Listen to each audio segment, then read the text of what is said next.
This is the four turtles. We're having a great time there. So one of the things that we talked about with the performers, with the actors, we had a great relationship with them, is that in computer graphics, we're really good about giving you, happy or sad or concerned or something like that. But it's a lot more interesting if you see somebody arrive at that emotion. So if you have somebody that is about to tell a joke, it's great to see that person and you can see the sparkle in their eye and then the mouth goes. Or when they're getting angry, especially with Raph over here, with Alan. We worked really, really hard on getting adjustments and transitions.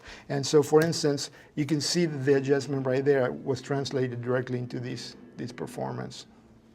Right there. I'll just play this one. You can see how he changes right there.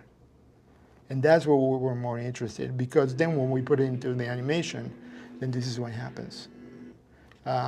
So for instance, this would be the comparison. And you can see that it changes right there. Now, our system, the difference between our system and other systems that have been around for other summer movies is that we scientifically capture the performance and we scientifically put it onto the digital creature. But then in the middle, we edit the performance and we bring in animators that artistically change the performance so that instead of just being a performance that is completely mechanically correct, we bring the artistry into the performance so that we can tell the story of the specific shot. Let me just okay. This is another example of the shot because of performance capture, because you can see that the closer the actor is to the creature, the better the performance comes across. And because Mikey has such a juicy part, right? I mean, he's all over the place, and he's so funny. You can see, the actor, right there, the eyes, the droopy eyes. He has a specific way of smiling. We change a little bit here and there, specific things, but you can see also that the timing is right.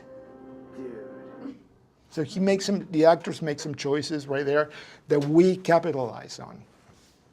And then I'll show you other examples of other things. This is Donnie, and you can see the actor right there reacting. This is Leo, and the actor, the performance. So you can see that we really went through a lot of development, about 1.5 years of development for motion capture, in which we really got the faces to be.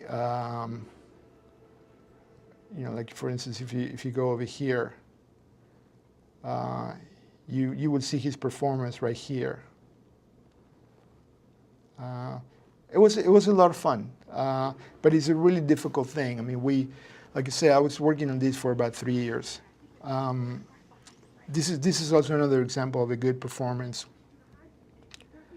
And what you see over here in the top left is only the left camera, and the distorted is a very wide lens. They're both really wide lenses, so that you get to the edge of the eyes and the jaw, and you can see the performance is right. And then what you can see right here is a very quick render of the performance, really grabbed right there, and then put on what we call a plastic render, so that it's not really realistic looking, but it's part of the animation.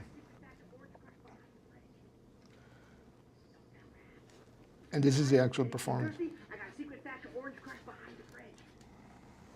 Don't tell Raph. This is another performance of another, typical example of performance that was grabbed from different takes, because this was grabbed in about 4 different days, and so our.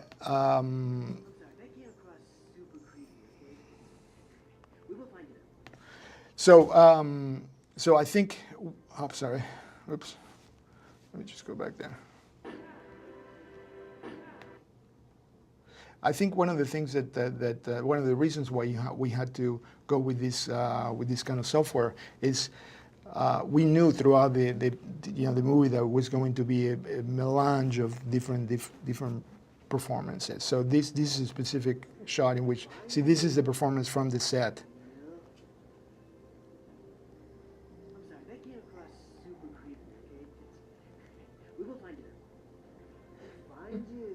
So this is,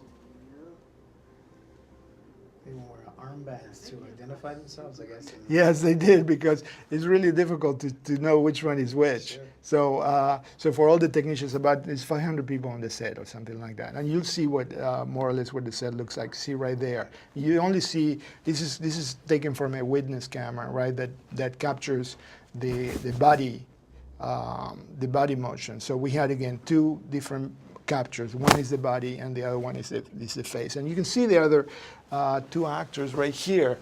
And they don't know that they're on or not, but they're acting. It doesn't matter what they're doing, they're also acting. You can see also that at the beginning of his performance, this is edited. So we're taking the beginning of his performance, there was some air in there in which he was waiting, and then we took that out. So we need to get those curves and all the data put together.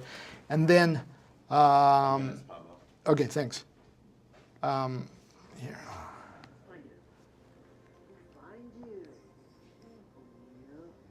And you can see that also the thing about this is that the actors are acting with a partner, you know, with Megan and everybody else. So the islands are correct. This is also another example of Well, technically we're turtles. And we're teenagers. But we can still have a capture that we did on the set. I mean on volume. It's called a volume render. But the thing about the reason why also we needed to edit this performance is because being that it's such a humorous movie, you got four funny actors sitting around the table interpreting a specific scene, and then you have a bunch of writers there saying, hey, try this other thing, try this other thing. So at the end, the performance is a complete, you know, kind of cut and paste from all these different things. And it's a typical thing on filmmaking, that is one of the only things that are left in which collaboration is one of the things that that makes a movie, right? So Involves, right? completely, yeah, that's what I'd say. I was in a Comic-Con because we were working on all this. So that'll give you a pretty good idea of, so this also shot is it's a kind of a pretty good example of something that just happened on the set. It wasn't on the script, but we're just waiting for one.